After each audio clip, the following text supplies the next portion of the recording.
사랑하는 성도 여러분 안녕하세요. 주의 이름으로 여러분들을 환영하고 축복합니다. 오늘 하나님께서 저와 여러분들에게 들려주실 말씀은 요한계시록 5장 1절에서 14절까지가 되겠습니다. 오늘 말씀의 제목은 어린 양 예수입니다. 우리 말씀의 제목이 특별히 포커스가 어린 양 예수예요. 우리 제목 한번 다 같이 읽겠습니다. 시작. 어린 양 예수. 그래서 오늘 이 말씀에 주님께서 우리에게 허락하시는 또 성령께서 인도하심에 따라서 귀한 은혜가 되기를 바라겠습니다. 제가 요한계시록 강의하는 동안에 쭉 이렇게 진행해 왔는데 참 우리 믿는 크리스찬들, 특별히 말세의 종말을 또 접하면서 주님이 재림하시기 기다리는 성도들에게는 너무나도 주옥같은 귀한 말씀들이 여기 잘 전개되고 있어요. 4장하고 5장은 지난주에 제가 4장을 얘기할 때 하늘나라에서 이뤄지는 그 천상의 예배에 대한 광경 속에서 우리는 나중에는 진짜 우리들의 영과 혼이 이 땅에 있는 생각과 마음으로 지배되지 않는 오직 하나님만을 바라보고 눈물 없는 것 또 슬픔도 없는 것 그곳에서 하나님을 찬송한다 예배한다 이런 감격을 지난번에 좀 나눴어요. 정말 우리들의 진정한 꿈이 있다면 정말 소원이 있다 그러면은 자유함이죠. 내가 이제 더 이상 땅에 있는 일에 속상해하거나 또 상처받은 영혼이나 또 이 땅에 있는 것 때문에 그냥 이 생각하고 마음이 오만가지 잡생각과 또 염려와 근심 속에서 힘들었던 그 인생이 그런 불완전한 모습 속에서 예배드리는 것이 아니라 온전한 마음으로 주님만 바라보고 그렇게 기도하고 찬송하고 예배드리며 영광과 존귀에 드려질 그날을 기약하며 살아가는 인생이 그게 우리 크리스찬들의 소망 아니겠어요? 그게 이제 지난주에 그 예배가 정말로 영적인 예배, 이 땅에서 우리 교회에서 드리는 예배가 아니라 진짜 하늘나라에 가면 그 하늘나라에서 전우주를 창조하신 하나님께 드려지는 예배가 우리들의 나중에 죽어서 정말로 영원히 죽지 않는 저 하늘나라에서 주님께 드려지는 예배다, 이런 걸 말씀드렸고요. 5장은 어떤 부분이냐면은 이 4장은 하나님이 주제예요. 하나님께 드려지는 예배. 근데 5장은 그 아들 예수 그리스도를 얘기하고 있어요. 그 아들에 대한 이야기예요. 그 찬양받고 예배받기에 합당하신 분이 하나님과 그 다음에 또 한 분이 계신데 그게 바로 어린 양, 그 예수 그리스도를 얘기하고 있어요. 그래서 우리 잠깐 오늘 본문 말씀에 있는 부분을 제가 6절까지 이렇게 좀 살펴본 다음에 말씀을 좀 읽어갈게요. 1절 보면은 내가 이제 또 환상 가운데 보는 거죠. 요한계시록을 쓴 이 사도 요한이 이제 또 주님의 인도하심 따라서 또 환상을 보는 거예요. 내가 보니까 보좌에 앉으시니, 이분 누구예요? 하나님 얘기하는 거예요. 보좌에 앉으시니 오른손에 두루마리가 있으니, 두루마리는 어쨌든 인봉된 스크립처, 스코롤이라고 하는데 두루마리의 성경책, 두루마리에 아직 열려지지 않는 책, 이걸 볼 수 있죠. 이 두루마리가 있는데 아직 이것은 열어본 적이 없는 거예요. 사람에게 공개되지 않은 거예요. 이거는 안팎으로 쓰여져 있는데 7인으로 봉하였더라. 그러니까 이 봉하였다는 거는 이거는 누구도 이거를 열거나 이거를 펼쳐서 읽을 자가 아무도 없는 거예요. 7인으로 봉해져 있었는데 2절 또 봄에 힘있는 천사가 큰 음성으로 외치기를 누가 이 그 두루마리를 펴며 그 일을 떼기에 합당하지 않냐, 그러면서 큰 천사가 질문을 하는 거예요. 누가 이 두루마리를 하나님 우편 손에 오른손에 들려있는 이 두루마리에 봉인된 것을 누가 이 봉인을 뗄 것이며 누가 이것을 펼치기에 합당한 자가 누가 있겠냐, 그렇게 얘기를 하는 거예요. 이 3절에 보니까 하늘 위에나 땅 위에나 땅 아래, 이건 뭐예요? 전 우주를 가리키는 거예요. 공중의 권세, 땅 위에 있는 권세, 땅 아래에 있는 권세, 그 어느 권세를 할지라도, 그 어떤 누구를 할지라도 그 두루마리를 펴거나 봉인된 걸 펴거나 떼거나 그거를 보거나 할 자가 없더라. 이렇게 대답을 한 거예요. 그랬더니 4절에 그 두루마리를 펴거나 보거나 하기에 합당한 자가 보이지 아니하기로 내가 크게 울었더니. 그러니까 그 사도 요한이 이러한 모습을 볼 때 이런 거예요.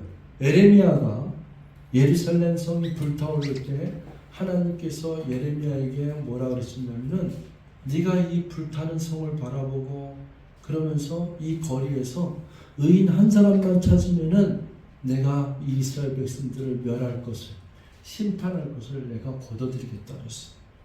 성경은 로마서 10장에 보면은 뭐라고 그랬어요? 의인은 없나니 한 명도 없다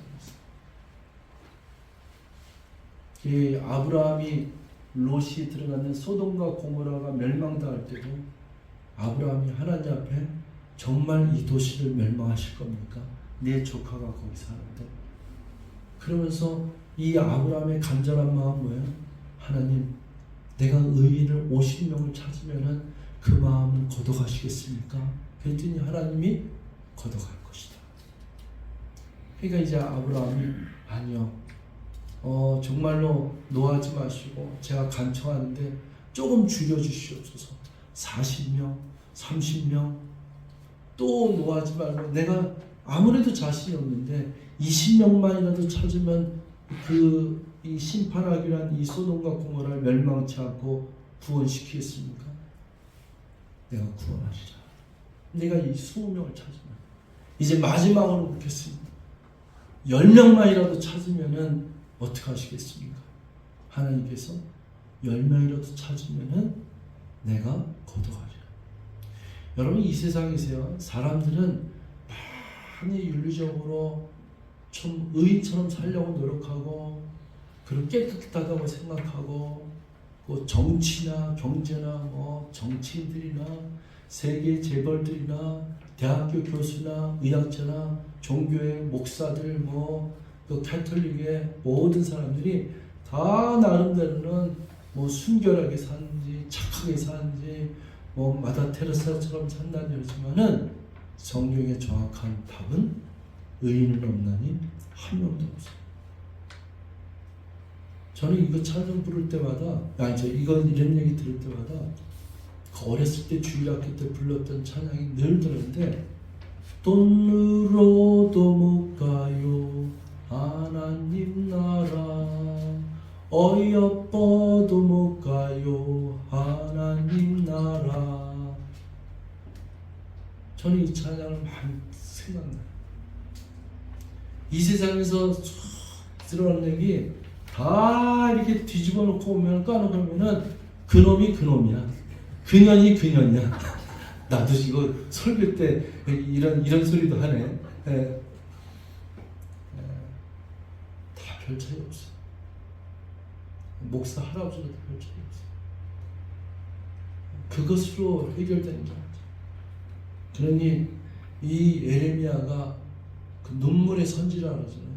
예루살렘이 불타오를 때 한 명을 못 찾아. 눈물 흘리는 거. 사도 요한이 마지막 예수님의 제자인데 이 밤모섬에서 이런 장면을 볼 때 얼마나 이 가슴이 아프고 눈물을 흘렸어요.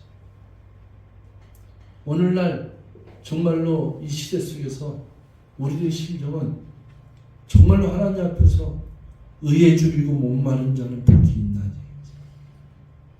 정말로 의에 줄이고 목마른 자의 심정을 가진 사람들이 그런 사람들이 나타나야 됩니다.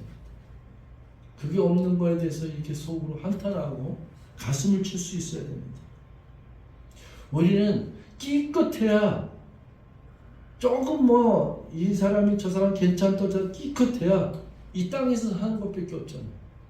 이 땅에 살다가 흙으로 돌아가는 인생 여기서 지지고 볶고 하면서 저 사람 좋다 저 사람 어쩌다 저 사람 나쁜 놈이다 맨날 이탈하고 있어요.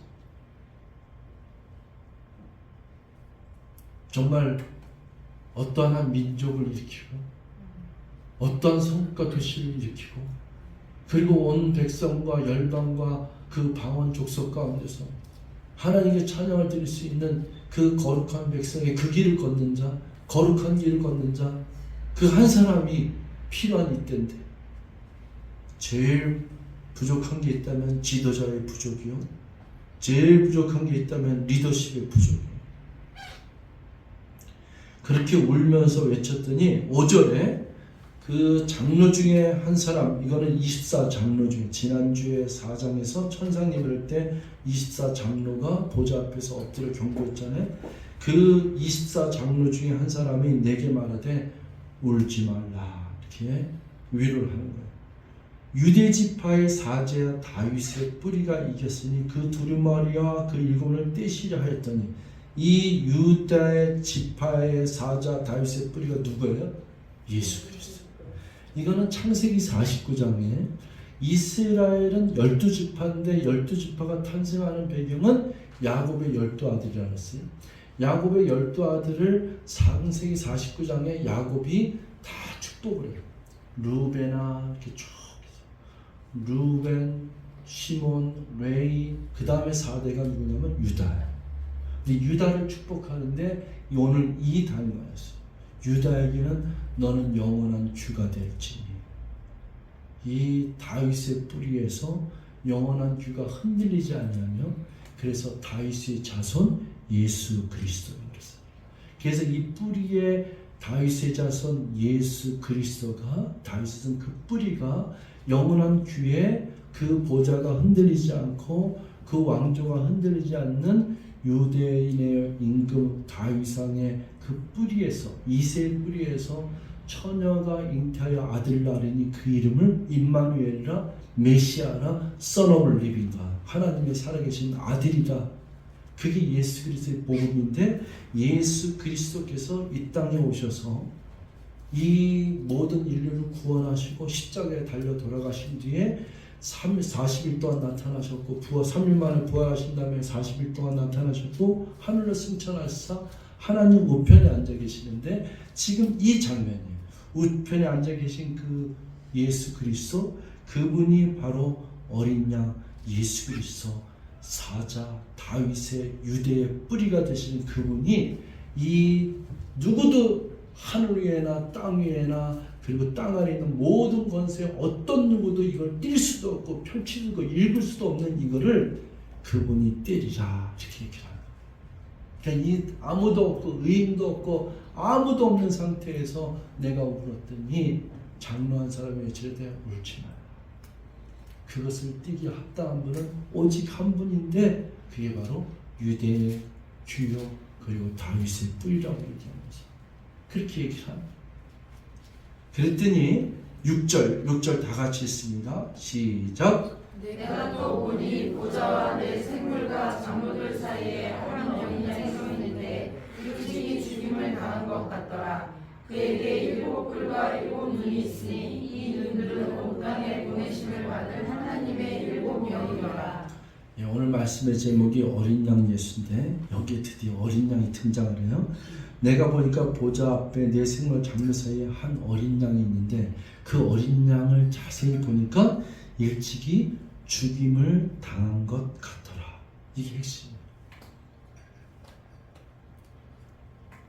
이건 전에 예수 그리스도 이 땅에 오셔서 그 공생을 사는 동안 수많은 이적과 기적을 행하면서 그렇게 많은 백성들을 살리고 병 고쳐주고 귀신을 쫓아내며 천국 복음을 증거하시며 회당에 들어가서 말씀을 가르치던 그분,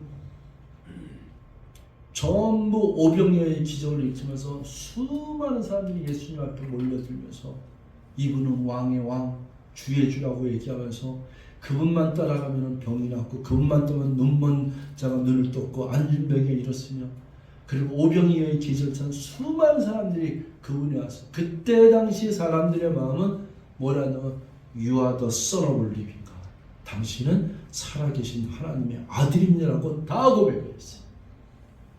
그런데 그 예수 그리스도가 왕의 권세, 임금의 권세, 창조주의 권세, 하나님의 권세, 이거를 취하시지 아니하시고 이 땅에 오신 목적이 죄인의 몸으로 마구간에 태어나셔서, 왜? 처형당해야 되니까. 본인이 십자가에서 이 세상에 있는 모든 죄의 형벌을 담당하기 위해서, 죄의 싹은 사망이에요. 모든 사람들이 왜 죽습니까?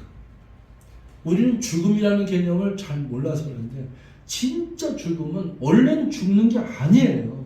하나님이 인생 사람을 그렇게 만들어 놓고 너무나도 보기에 좋았다는데 왜 사람이 태어나서 왜 울면서 태어나요?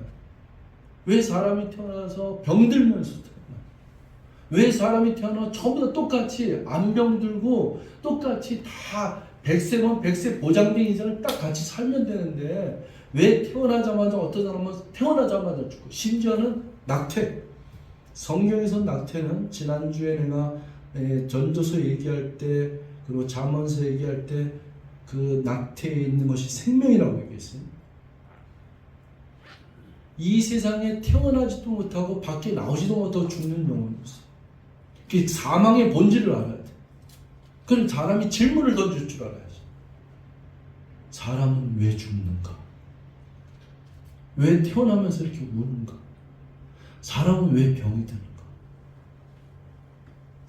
2살, 3살만 되면은 누가 가르치지도 않았는데 어디서 오는 그 죄의 속성이 누가 가르치지도 않았는데 자기 애 동생만 태어나면은 왜 시기 질투하면서 10년을 그 시기 질투가 어떤 정도냐면 죽이고 싶다 그러는 거예요. 그 애한테 너도 동생 있고 싶냐?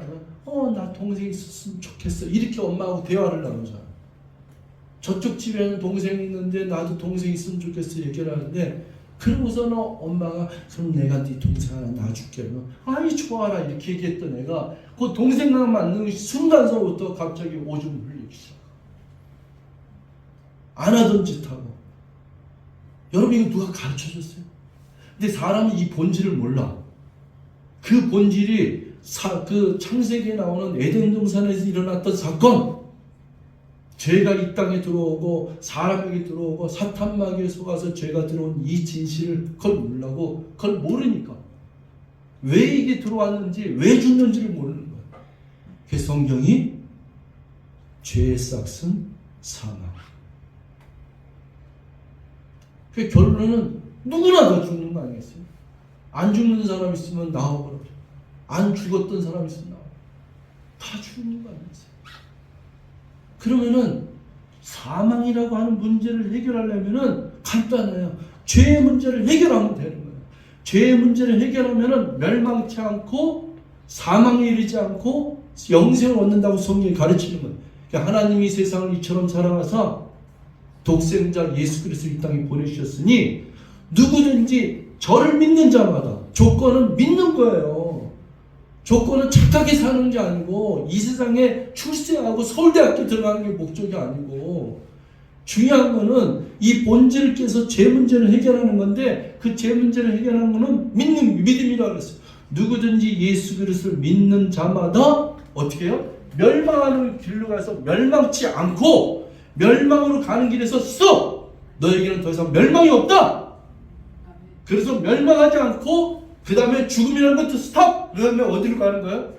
영원한 생명, 영원히 죽지 않는 세계로 영생을 얻으리니 이게 진리 아니겠어요?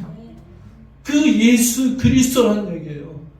그 예수 그리스도가 이 죄 문제를 해결하기 위해서 그때 당시에 귀신이 발발 떨었어요. 예수가 내가 왕이다 얘기 안 해도 귀신들은 예수님이 저쪽에서 오는데 벌벌벌 떨면서 왜 당신이 나를 괴롭힙니까? 내가 잘 먹고 잘 살았는데 이 사람에 들어가서 귀신 노릇하면서 잘 먹고 잘 살았는데 왜 당신이 나타나서 왜 나를 갖다 괴롭힙니까? 이게 귀신의 얘기예요. 예수 그리스도가 귀신들한테 내가 왕이니까 너 귀신 나와 이러지 않았어. 그냥 예수님이 보기만 했는데 누가 벌벌 떨냐면은 귀신이 귀신같이 알아본 거라니까. 그러면서 말하는 게 뭐냐면 I know who you are. 나는 내가 당신이 누구인 줄 아는데 당신은 You are the son of living God. 당신은 하나님의 아들입니다고 고백한 게 귀신이에요. 그렇게 벌벌벌 떨고 이 세상에 있는 모든 만물들, 이 세상에 있는 나귀에서 나귀를 갖고 오라는 것도 이 제자들이 가서 나귀를 어떻게 갖고 오니까 그냥 주님이 쓰시겠다 해라. 이게 뭐예요? 창조주가 쓰시겠다 해라. 임금이 쓰시겠다 그러니까 그 주인이 뭐예요? 우리 주님이 쓰신 대로 가져가라. 모든 것이 다 복종하고 순종하는 권세를 누가 가졌다? 예수 그리스도가 가진 거예요. 그 바다가 막 흉흉하게 몰아치고 배가 막 침몰하기 직전에 바다야 잠잠하라. Calm down. 그때 바다가 잠잠한 거 아니겠어요? 그래서 그들이 놀라면 어떻게 저 사람은 누구길래 이 세상의 자연 바다도 다 명령에 순종하고 산과 바다와 이 모든 것들이 다 저분의 입에서 나오는 말에 다 순종하느냐. 죽은 잔 야이로의 딸에게 딸이가 꿈 소녀에 일어나라 했더니 죽었다고 생각하는 그 소녀가 일어나고 어떻게 이런 일이 일어나느냐. 그런데 그분이 왜 죽으셨어요? 그분이 그 권세 있고 왕의 왕이고 주의 주인데 모든 걸 다 하고 그분이 다 하는데 심지어는 바리새인이 생각하는 것조차 마음속으로 생각하는 것조차 당신이 이렇게 생각합니다. 생각까지도 다 감찰하시는 분이 대통령 할아버지가 안 되겠어요? 전 세계 통치자가 안 되겠어요? 그런데 왜 죽으시냐고. 이걸 몰라요. 그거는 저와 여러분들이 짊어질 십자가의 처형이잖아요. 사형수가 받는 그 죄의 싹은 사망이라 했잖아요. 죄의 싹은 사망은 사형수예요. 제가 이것을 얘기해서 저와 여러분들은 사실은 뭐라 그랬어요? 사형수예요. 사형수는 자기의 집행날을 기다리는 죽음을 기다리고 있는 사람이 사형수잖아요. 우리 예수 믿는 것 잠깐 내려놓고 저를 포함해서 여기 계신 분들은 호칭을 하자 그러면 사형수예요. 날이 다 틀려서 그렇지 나에게는 예를 들어서 2050년 7월 37일 몇 시 몇 시에 하나님이 날 데려가면 그날이 사형당하는 건 아니에요. 만약에 내일 교통사고에서 죽으면 그날이 사형당하는 거 아니에요. 꼭 감옥소에서 우리가 들어가고 거기서 여러분 감옥소에 가서 제가 감옥에 청송교에서 갔는데 감옥소 얼마나 편한지 몰라. 내가 또 이런 얘기하면 또 안 들어가 봐서 그랬는데 아니 제가 직접 갔더니 거기서 찬양 성가대가 부르고 거기서 사직이 주는데 대한민국의 무지무지한 그 단체들이 떡도 집어넣어주고 뭐 옷도 집어넣어주고 하는데 아니 얼마나 저기 한지 몰라. 그리고 또 거기서 쭉 이렇게 성경책 읽고 공부도 하면은 그 안에서 대학교도 갈 수 있고 그 안에서 돈도 조금씩 주고 하여튼 착실히만 살면은 그런 게 있더라고요. 그래서 제가 이제 강조하고 싶은 거는 거기서만 내가 죽을 날을 기다리는 것이 사형수가 아니라 우리는 한 1000년 만년 살 것처럼 얼마나 이 가슴에 욕망이 가득 차갖고 그냥 있는 힘을 다해서 달려가면서 그러다가 자연재해 갑자기 홍수가 나서 꽥하고 죽을 수도 있잖아요. 이런 일이 얼마나 많아요. 그런데도 못 깨달아. 그런데 못 깨달아. 이러한 모든 인류의 사형수처럼 살아가는 이 사형 집행의 이 죄 문제를 해결하기 위해서 십자가에서 예수님이 대신 내가 사형수처럼 집행당해서 십자가에서 그 어린 양이 예수 그리스도가 처형당. 예수님이 그 죄를 갖다 다 처형. 그래서 요한복음 1장 29절에 그 침례 요한이 예수님을 보고 뭐라고 했어요? 예수님 보고서 딱 표현하는 말이 보라. 세상에 있는 모든 죄를 지고 가는 하나님의 어린 양이로다. 이게 기가 막힌 말. 어떻게 그 침례 요한이 예수라는 거는 이렇게 접하지도 않았는데 예수님이 나타나서 이렇게 볼 때 보라. 저분을 봐라. 세상의 모든 죄를 지고 가는 하나님의 어린 양입니다. 근데 어린 양이 어디에 등장하냐면 제일 근원은 창세기 4장 4절이에요. 창세기 4장 4절에 이 가인과 아벨이 하나님한테 예배를 드리는데 제사를 드리는데 가인은 자기의 작물의 소산을 드렸고 아벨은 어린 양의 피로 드렸어요. 이 어린 양의 피로 드린 게 뭐예요? 여러분 아담과 하와가 죄를 범했어요. 그랬더니 그들이 벌거벗었더라 그랬어요. 벌거벗었을 때 하나님께서 그들에게 이 벌거벗은 것을 갖다가 가려줘요. 그들은 벌거벗은 것을 원래는 알지 못했어요. 뭐 죄도 모르고 어린아한테 여러분 태어난 애한테 너 벌거벗었다고 하면 애들이 알아들어요? 걔들은 벌거벗으면 몰라. 그러니까 벌거벗었다는 게 흉한 게 아니야. 근데 죄가 들어오면서부터 이게 벌거벗음을 하는 거야. 그걸 가려줘야 되잖아. 부끄러워서 숨었나이다 그러잖아. 이걸 가려주기 위해서 하나님이 하신 일이 뭐냐면 양을 잡았어. 양을 잡아서 양의 피를 흘리는 걸 누가 봤냐면 아담과 하와가 본 거야. 그걸 보고서는 양을 잡고 난 다음에 거기서 양의 가죽을 가져서 옷을 만들어서 이것을 가려줬어요. 그걸 원형복음이라고. 그걸 가려진 복음이라고. 그래서 아벨이 그 아버지하고 엄마가 하나님께 예배드리고 가려진 이 어린 양에 대한 이야기를 했고 하나님이 양을 잡아다 우리를 가르쳤다 이걸 해서 아벨이 양의 피를 가지고 하나님께 예배를 드린 거예요. 그게 첫 번째 사건이고 두 번째 사건이 제일 중요한 건데 이게 바로 출애굽기 12장 12절 13절이에요. 잠깐 출애굽기 여러분 오늘 이 부분을 잘 깨달으시면 굉장히 중요한데 이걸 잘 깨달으세요. 자, 다 같이 천천히 읽으시면서 요 내용을 잠깐 읽겠습니다. 시작. 내가 그 밤에 애굽 땅에 두루다니며 사람과 짐승을 막론하고 애굽 땅에 있는 모든 처음난 것을 다치고 애굽의 모든 신을 내가 심판하리라. 나는 여호와라.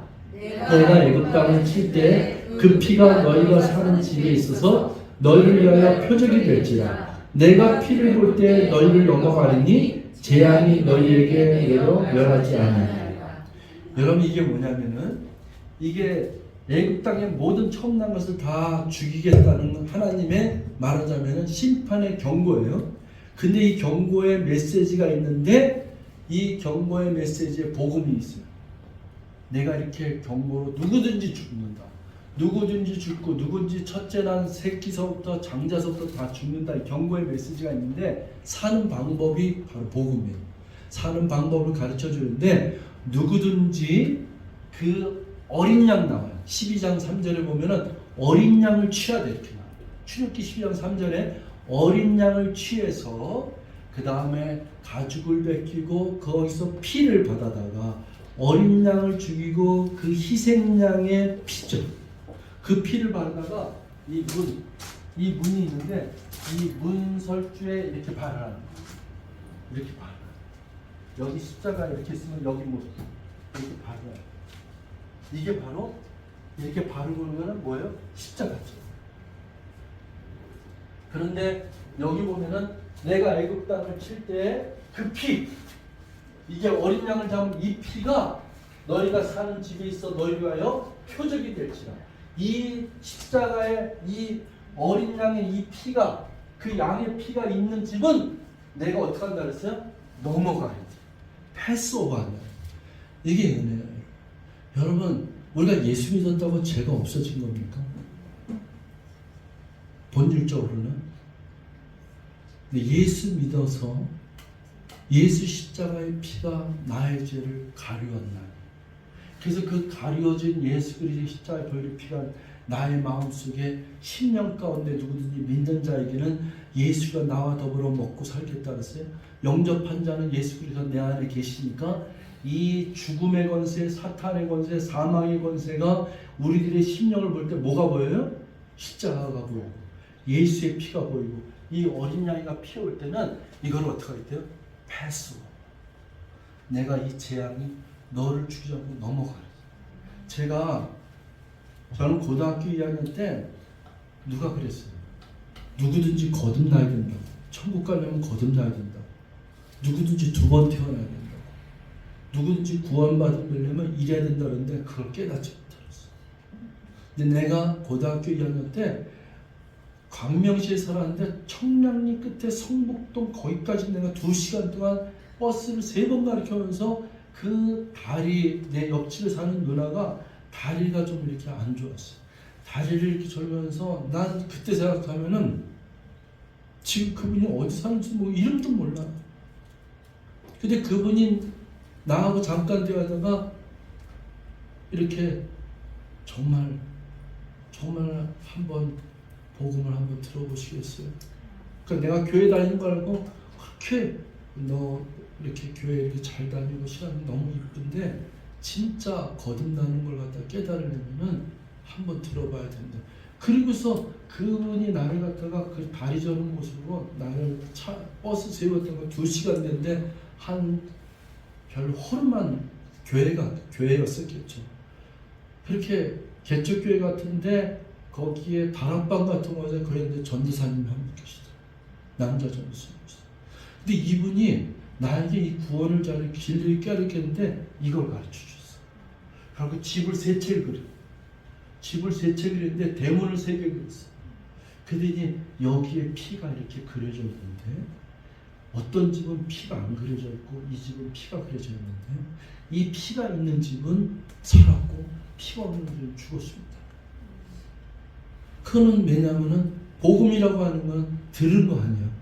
누구든지 어린 양의 피를 갖다가 이제 바르면은 살겠고 넘어간다 그랬고 만약에 들었는데도 불구하고 야 그거 저기 대문에다가 피 바른다고 사람이 죽게 사냐? 그게 믿음이에요. 다른 거 아무것도 없어. 참 믿음은 야 그 지나가는 그 상인 얘기도 지나가는 노인 얘기도 듣는다네. 개가 듣는다는데 그거 말 들어서 그거 안 될 게 어딨어. 그냥 믿고 발라봐. 그게 믿음이에요. 그거 믿고 바르면 사는 거야. 근데 웃기고 있네. 야 거기다 페인트를 칠해도 안 주면 진짜 못 산다. 어? 뭘 살아? 그 돈 있으면 내가 야 피를 갖다 바를 돈 있으면 내가 고기를 한 번 더 사먹고 소주를 한 잔 먹지. 이게 사람들의 이야기 아니에요. 이게 다. 난 그때 그 순간을 못 잊어. 그래서 제가 이 피에 대한 설교나 내가 전도할 때는 내가 강력하게 받았기 때문에 난 그때 확실히 깨달았어요. 그때 여러분 잘 생각하세요. 이 집안에 있는 사람이 이게 일본 사람이든 한국 사람이든 얼굴 색깔이 까맣던 이 사람이 사형수든 이 사람이 뭐 가늠한 연인이든 이 사람이 돈 뺏기 모르는 사람이든 이 사람이 어린애든 그게 무슨 상관이 있냐고. 이 사람이 어릴 때부터 모태신앙이든 아니든 그 상관이 아니라니까. 오로지 기준은 여기에 피가 있느냐 없느냐거든. 그러니까 피가 있으면 사는 거고 없으면 죽는 거잖아요. 그 안에서 누워 자는 자가 이 사람이 정말 무슨 죄가 있어요. 그런데 이게 성경이 가르쳐주는 약속이라니까. 그게 진리라니까. 그게 복음이라니까. 하나님은 이걸 약속으로 계시해 준 거예요. 그게 누구든지라는 말을 썼잖아요. 그래서 하나님이 서울대학교 다니는 사람만이라고 했으면 그건 안 되지만은 성경에는 아무든지 누구든지라는 말을 쓰잖아. whoever. 그래서 인도에 가서 필리핀 가서 아프리카 있는 사람들 날 때부터 병든 사람들 상관없어요. 나병 환자가 됐던 그 사람이 가늠한 중에도 상관없어. 그들에게 복음을 추구할 때 그들의 귀가 열려서 믿기만 하면 되는 건데. 그래서 복음은 뭐라 그랬어요? 로마서 1장 16절에 내가 이 복음을 부끄러워하지 아니하노니 이 복음은 모든 믿는 자에게 주시는 하나님의 구원을 주시는 능력이라고 얘기했어. 그게 복음의 능력 아니겠어? 복음의 능력이 있다는 것은 죽어가는 자를 살리는 거고 믿는 자에게는 그가 죄에 싹슨 사망인데 죽음으로 치닫는 자를 써! 당신은 더 이상 죽음이 당신을 침몰하지 못할 것입니다. 사망의 저주가 당신의 인생을 지배하지 않는다. 그럼 저와 여러분들이 죄와 사망의 법에서 해방되는 거 아니겠습니까? 그것을 이루신 분이 메시아 구원자라는 게 뭐예요? 죄와 사망 가운데서 건지셨다는 거 아니겠어요? 자기가 높고 높은 지극히 높은 권세를 가진 귀신도 벌벌 떠는 그 권세를 가지신 분이 저와 여러분들을 위해서 저와 여러분들을 죄에서 사망에서 건지기 위해서 그 십자가 위에서 어린 양이 여기에 희생당해서 두렵게 어린 양이 희생당해서 죽임을 당해서 그 피로 여기서 한 것처럼 예수 그리스도의 십자가의 보혈의 피가 저와 여러분들의 죄를 깨끗게 해주고 저와 여러분들의 죄를 용서해 주시고 정결케 해주시고 더 이상 사망이 지배하지 않는 영원히 살 수 있는 권리, 영원한 하나님의 나라의 권리를 영생 우리에게 선물로 준 거 아니겠어요? 아멘. 그 피가 바로 어린 양의 피예요. 어린 양 예수 그리스도의 보배로운 피예요. 그래서 베드로전서 1장 18절 19절에는 베드로가 고백하는 게 우리가 구속함을 얻고 우리가 정말 구원함을 얻고 하나님의 자녀가 된 것은 은이나 금같이 없어질 그것으로 된 것이 아니고 오직 어린 양 예수 그리스도의 하나님의 어린 양의 보배로운 피로 됐다고 얘기하죠. 우리 이거 한번 다 같이 읽습니다. 18절 19절 천천히 한번 읽으세요. 시작. 너희가 알거니와 너희 조상이 물려준 헛된 행실에서 계속함을 받은 것은 은이나 금같이 없어질 것으로 된 것이 아니요 오직 흠없고 점없는 어린 양 같은 그리스도의 보배로운 피로 된 것이다. 여러분 여기에 양의 피가 어떤 거냐면요, 여기에 흠없고 점없는 어린 양이라잖아요. 여러분 저런 거 아니에요. 옛날 구약의 제사 때 자기의 죄를 대속하기 위해서 양을 잡으라 그랬는데, 소를 잡으라 그랬는데 지나가는 개 아니면 산에서 막 왔다 갔다 하는 짐승 그거 아니에요. 내가 가장 아끼는 점도 없고 흠도 없고 살찐, 나랑 같이 밥 먹을 때마다 쳐다보고 맴매했던 정이 너무 들었어. 내 딸과 내 아들 같은 그 어린 양을 얘기하는 거야. 이걸 내가 죽일래야 죽일 수 있겠습니까? 근데 하나님은 그 양을 잡으래. 왜? 네가 그렇게 소중한 것이다. 그래서 다시는 죄를 짓지 말라. 그게 좋아했는데 예수 그리스도께서 점도 없고 흠도 없고 예수 그리스도는 죄가 없다고 그랬어요. 지극히 높으신 분이 왜 이곳에 와서 팔려가는 양처럼 왜 죽어야 했을까? 제 좋아요, 여러분들이. 죄 문제를 해결하기 위해서 그 십자가의 보혈의 피. 그래서 이 베드로전서의 베드로는 이렇게 고백하는 거예요. 우리가 조상이 물려준 헛된 행실, 이게 어렸을 때 태어날 때부터 받은 죄 문제 아니에요.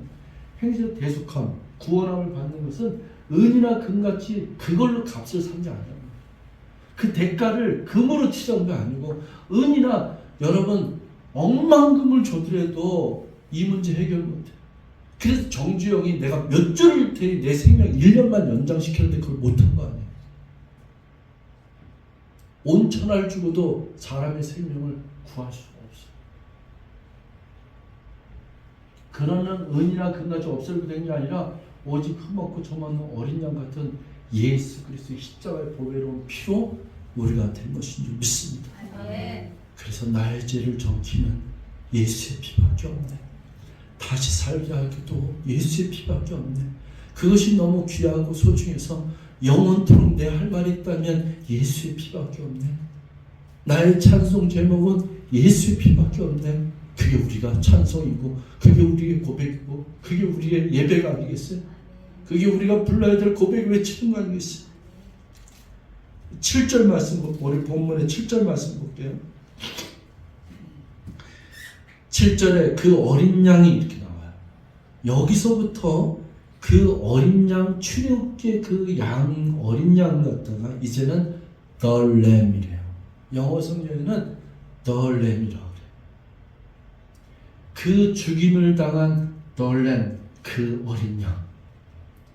2000년 전에 십자가에서 죽임 당하신 그 예수 그리스도를 양이라고 한다면 그 어린 양을 표현하는데 그거를 갖다가 the lamb, 바로 그분, 바로 거기서 희생당하시고 죽임을 당하신 그분. 이 요한계시록 5장에서 얘기하는 게 뭐라냐면 죽임을 당하신 것 같더라. 그 죽임을 당하셨던 같더라는 그분, 그 어린 양, 그 어린 양 the lamb.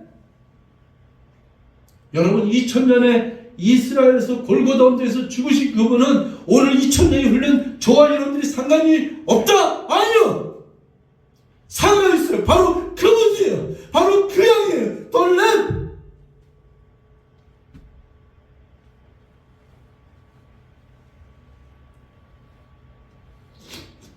우리는 누구를 막론하고 우리가 죽은 뒤에 하나님 앞에 우리 주님의 심판대에 앞에 설 때 우리는 어김없이 누구를 만나냐면은 원래 그 어린 양 예수를 만날 거예요. 여러분 기억하세요. 내가 죽어서 누구를 만나느냐?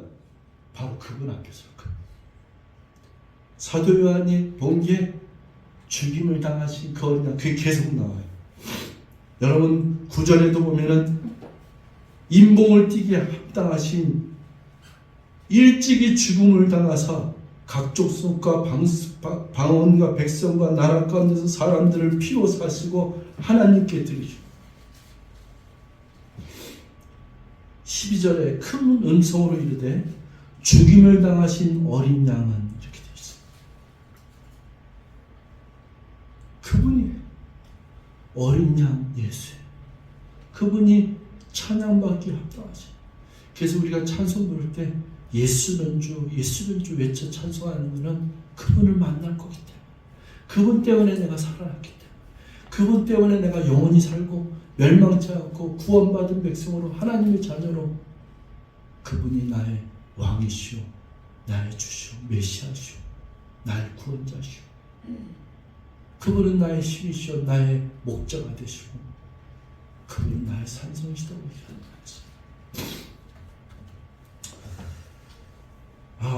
여러분, 우리 제가 말씀 이제 마쳐야 되는데 우리 12절 13절 결론적으로 좀 우리 읽고 마칠게요. 12절 13절 다 같이 한번 있습니다. 큰 음성으로 이르되 죽임을 당하신 어린 양은 능력과 부와 지혜와 힘과 존귀와 영광과 찬송을 받으시기에 합당하도다 하더라.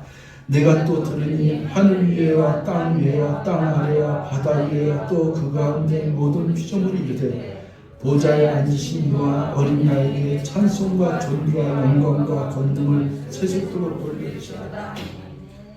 여러분, 제가 요한계시록을 오래전부터 여러분 말씀드리지 않았어요? 요한계시록은요 러브레터. 이건 두려운 메시지가 아니에요. 이건 우리 진짜 믿는 자에게는 위로의 메시지. 그래서 이 요한계시록은 첫 번째 풀어야 될 그 숙제가 뭐냐면, 사랑하는 성도들아, 너희들에게 핍박과 환난이 오고 전쟁과 기근과 여기저기서 지진이 일어나고 홍수가 난리내도 두려워하지 마라. 흔들리지 마라. 힘을 내라. 내가 너와 함께하지 않는다. 그러면서 말씀하시는 사랑의 메시지. 그러면서 우리에게 뭐냐면은 내가 앞으로 드려질 예배는, 네가 이 신앙생활의 마지막 결론은 너는 이렇게 더 이상 눈물도 없고 슬픔 없는 그곳에서 너를 위해서 죽임을 당하신 그 어린 양께 너는 영광과 존귀와 찬송을 그분께 드리는 예배를 너는 드릴 거야. 너는 그러기 위해서 너는 이 세상에서 너에게 주어진 나그네 같은 인생에서 그렇게 살다가 어느 날 내가 너를 내 곁으로 오면은 너는 이렇게 예배드리며 살 거야. 너는 이런 찬송을 부르며 살 거야. 너는 그 보좌에 앉아있는 그 하나님과 그 옆에 있는 그 어린 양 예수에게 너를 위해서 죽임을 당하신 그분께 너는 이렇게 찬송 부르고 너는 이렇게 예배드리며 살 거야. 그러니까 너무 땅에 있는 것 때문에 속상해하지 마라. 너무 이 세상에 있는 것 때문에 마음 아파하지 마라. 네 아들, 딸 때문에 너무 힘들어하지 말고, 부모님 때문에 힘들어하지 말고, 직장생활 때문에 너무 힘들어하지 말고, 암에 걸렸다고 너무 힘들어하지 말고. 누구나 다 잠깐이야. 누구나 다 죽어. 근데 너는 안 죽어. 너는 내가 너를 구속하여 불렀나니 너는 내 것이다.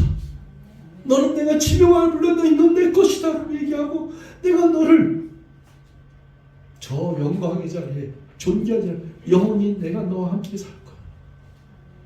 이 본질적인 메시지가 있어야지 요한계시록이 풀리는 거야.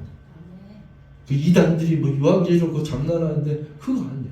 이건 처음부터 뭘로 풀어요? 사랑의 러브레터의 메시지 풀어요. 사랑하는 자요, 믿음으로 사는 자요, 사람들이 너에게 조롱하고 뭐한다 할지라도 천성을 향해서 달려가는 그 하나님의 음성을 듣고 오늘도 용기를 입고 걸어가는 이 굳세어라 이 크리스천들아, 사랑하는 내 아들아, 사랑하는 내 딸아, 힘을 내라 하고 메시지 주는 그 하나님의 음성을 듣고 걸어가는 자에게 하나님께서 우리에게 주는 사랑의 러브레터.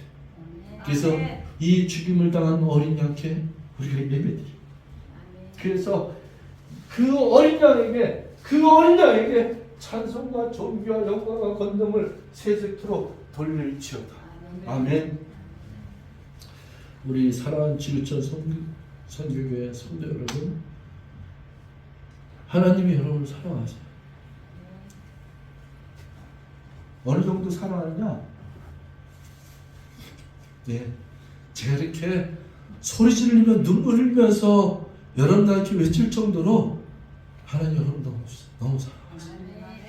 여러분들 신앙생활에 저는 그렇게 생각해요. 여러분 우리 손잡고 가는 이 신앙생활의 여정에 같이 힘이 되고 같이 손을 잡고 그리고 좀 외로워도 조금은 힘이 들 수도 있어요. 조금은 남이 나를 몰라줄 수도 있어요. 그래도 천성을 향해서 함께 걸어가는 사람들이 흑인 연가처럼 우린 춤추며 갈 수 있어요. 우린 드럼치며, 우린 소고치며, 그리고 내 입술을 열어서 춤추며 찬양하며 예배하며 걸어갈 수 있어요. 기뻐하며 춤추며 걸어갈 수 있어요. 그게 성도들의 행진이에요. 그 When the saints go marching. 우리 사랑하는 성도 여러분, 우리 힘있게 그리고 찬송하며 기쁨으로 걸어갑시다. 행진합시다. 언제까지? 우리 사랑하는 그 어린 양 예수 만날 때까지. 그 만나는 그 승리의 그날까지, 최후의 승리를 얻는 그 순간까지 힘차게 달려가시고 승리하시는 저와 여러분들 되시길 주로 축원드리겠습니다. 기도하겠습니다. 사랑의 하나님 고맙습니다. 오늘도 하나님의 생명의 말씀이 우리의 가슴을 두들기고 사랑하는 성도들과 이 말씀을 상고하고 이 생명력 있는 가운데 나갈 수 있어서 너무 행복하고 감사합니다. 하나님 주님 영광 받아주시고 찬송과 영광과 존귀를 받으시게 합당하신 그 어린 양 예수께 우리의 고백을, 우리의 찬송을, 우리의 예배를 드리오니 주여 연락하여 주시옵소서. 우리의 신앙생활 가운데 성령님 도와주시고 기름 부어 주시옵소서. 모든 것 감사드리고 예수님의 이름으로 기도했습니다. 아멘.